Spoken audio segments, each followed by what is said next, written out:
Hi, my name is I'm a high school student and a certified ethical hacker. We are all pretending to be somebody we aren't. For one, I'm pretending to be somebody that can teach you cybersecurity, and you are probably pretending to be somebody that will use what I teach you and use it in their daily lives. We all do this to feel alive, and a way I once felt alive was to experience the high of feeling like a criminal and being a total internet badass. So, how does one experience this feeling? Well, you go onto a Tor browser with three of your high school buddies as sleepover and go on the illegal dark web. It's edgy, it's scary, it's digitally taboo. But what if I told you the dark web actually isn't illegal? So, why is it such a big deal then? Well, instead of throwing it around as a buzzword on my scary experience Reddit story, in today's episode, I'm going to teach you about what the dark web really is. The dark web is a hidden part of the internet, not indexed by regular search, and is only accessible through specialized browsers like the Tor browser. It hosts legal and illegal activities, and it offers privacy, but also poses risks for scams and illegal content. So the internet is huge, with millions of web pages, databases, and servers running 24 hours a day. But this is only the so-called visible internet, aka the surface web. These are sites that can be found using search engines like Google and Yahoo. But this is just like the tip of the iceberg. The surface web is the visible surface layer of the internet. So, looking at it from an iceberg point of view, the open web or the surface web would be the top portion that's above the water. It only makes up statistically like 5% of the entire internet. And it includes all public facing websites like Chrome, Explorer, Firefox websites that have .com and .org.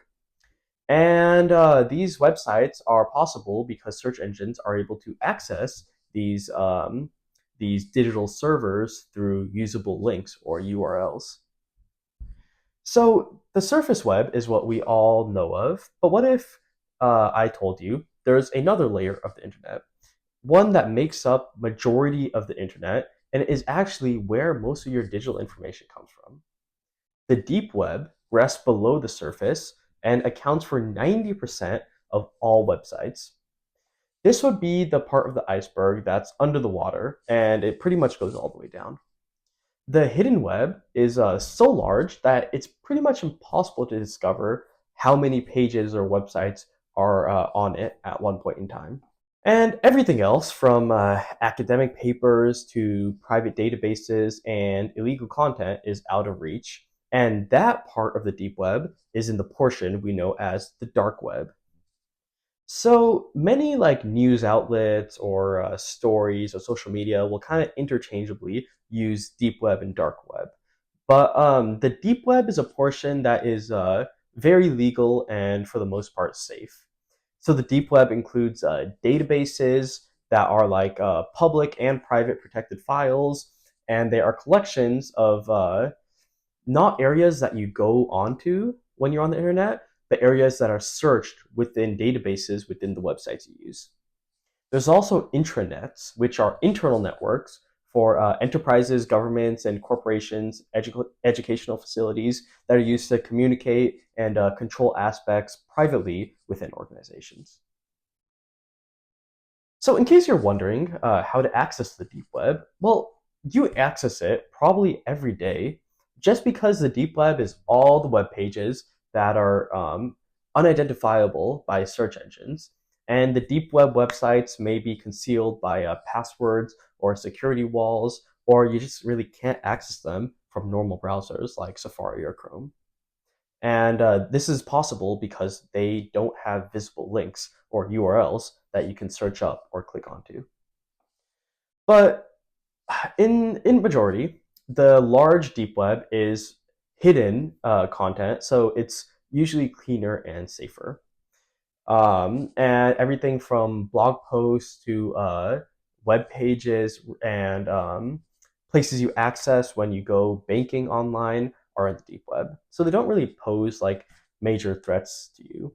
However, it's important that these stay private because it holds information like financial accounts, email and social messaging accounts, private enterprise databases, and personally identifiable information like medical documentation and legal files. Some users go into the deep web to bypass local restrictions on, let's say, like TV or movie services or something that's not accessible within your area. Some go to download pirated music or steal movies or get movies while they're in theaters. And at that kind of like the dark end of the deep web, not the dark web yet, but you'll find more hazardous content or potentially risky content.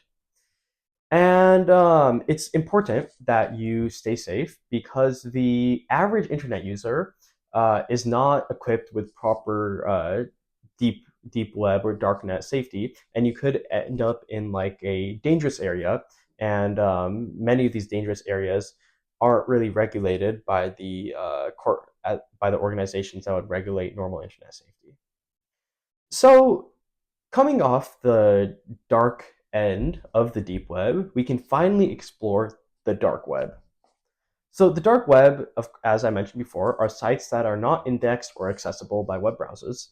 And it's a very small portion of the tiny web, but it is a part of the deep web, although it's not that big in comparison to the deep web.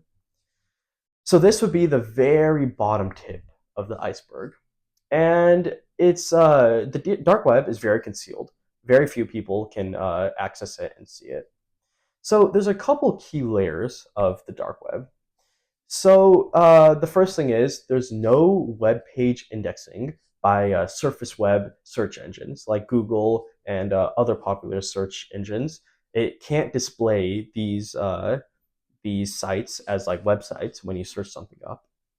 And they also need to have virtual traffic tunnels by a randomized network of infrastructure, which means that you can't exactly pinpoint where they are, and it provides privacy and safety.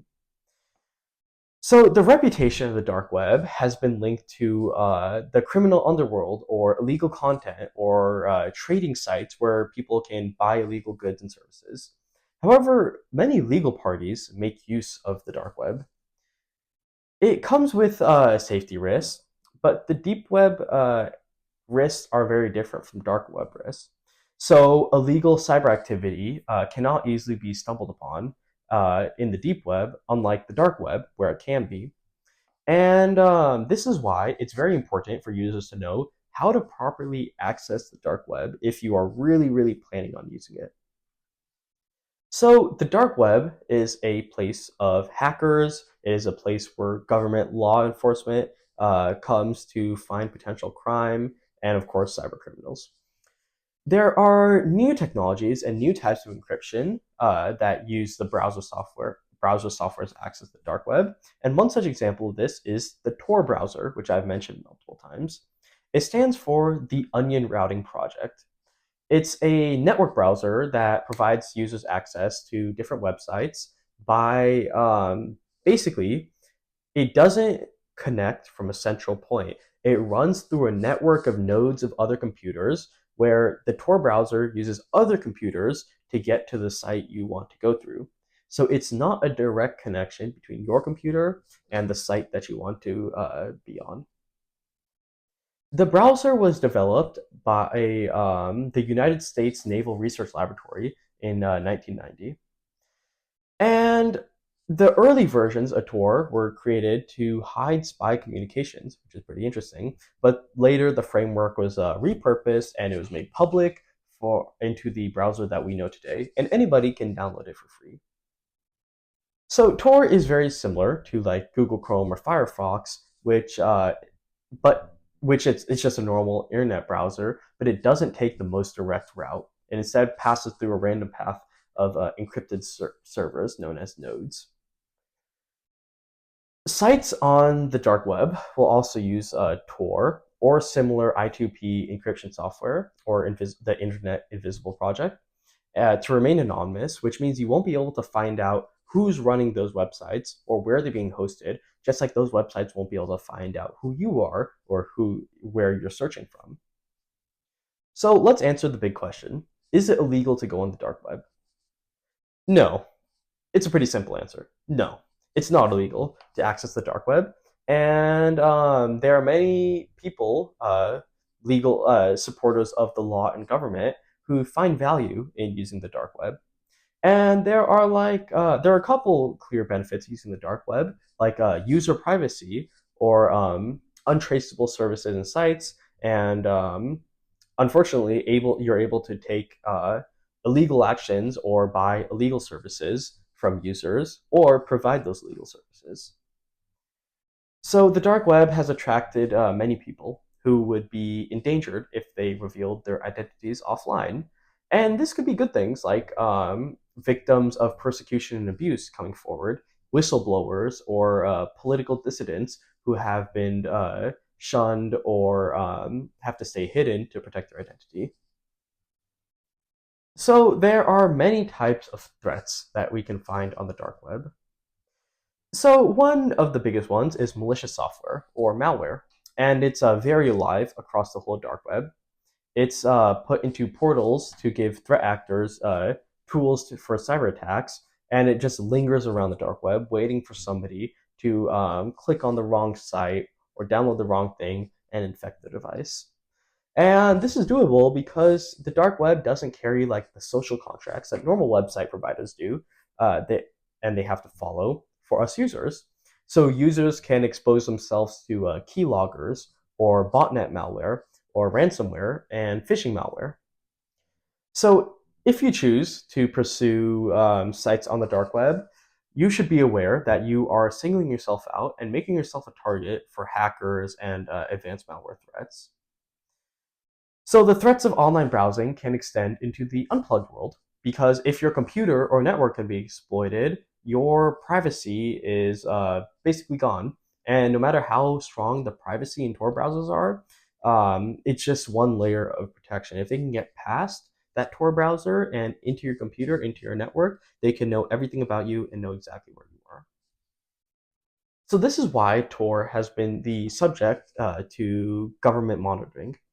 So many of these Tor-based sites have been overtaken by police and government organizations if there is a danger of them becoming a hub for illegal activities. So examples of this were illegal drug marketplaces like the Silk Road, which were hijacked by the police, and they used custom software to infiltrate and analyze this activity, and it allowed for law officials to discover the identity of people who are buying from these illegal services. So even if you never make a purchase on these websites, even if you visit them, the government might still be able to find out who you are. So there's a lot of hacks, and there's also a lot of scams on the dark web. So the most popular example of this is alleged services like hitmen to kill your ex-wife or ex-husband or something like that. And those are popular scams on the dark web where they promote a service that can kill somebody easily and you'll get away with it. When in fact, it's a police officer sitting on the other side just waiting for you to respond. So after all of these warnings and these potential scenarios going wrongly, you really still feel like accessing the dark web, I can't stop you, so I'm going to let you know how to do it. So to access the dark web, you're going to have to, first of all, get a hardened device, keep it on an isolated network, and then use the Tor browser. And you have to make sure that you're using VPNs, anti-malware, anti-tracking software. It's a lot. I'll explain to you in another video how to fully digitally secure your device. But there are a couple of rules of thumb you can use to safely browse on the dark web. So first thing is just trust your intuition. Avoid being scammed. Work with smart behavior on websites. Staying safe means being careful of who you talk to and what information you tell them. And that goes in hand with detaching your real self from your online persona So your username, your email, your address, these are things that should never be put onto the internet when you're in those dark web areas. And you have to create brand new identities for yourself and unidentifiable credentials and information, or even credit cards or purchasing accounts if you have to. You should definitely employ monitoring systems for identity theft and financial fraud to make sure that you are not being scammed or hacked without your awareness of it. You should avoid dark web file downloads at any point, because file downloads are always just something bad waiting to happen. Clicking on a website and browsing on it is one thing, but if you download a file, you're just asking for trouble. Disable ActiveX in Java in network settings, because these frameworks are notorious for being probed and exploited by malicious parties. And since you're traveling through a network filled with the threats, you'll definitely need to disable these services, since they are known as weak services and they will be targeted. Use non-admin accounts or secondary accounts with no information on them, because just in case your defense layer through Tor has been breached, you don't want your main account being exposed with all your important information. And lastly, always restrict access to the Tor-enabled devices, because you don't want like children or family members going onto these devices and accidentally accessing the dark web, or you wouldn't want your 8-year-old son trying to find Scooby Doo on Netflix and then purchasing cocaine off of the Silk Road. So even with all these safety precautions, I would warn you to stay away from the dark web entirely. There's a lot of inherent risk that comes with surfing the dark web, and there aren't that many great rewards that come with doing so. But if you do not like being told what to do, check out the rest of the channel and watch my other videos on how to digitally secure yourself before going out there in the dark web. Thank you for your time, and thank you for watching.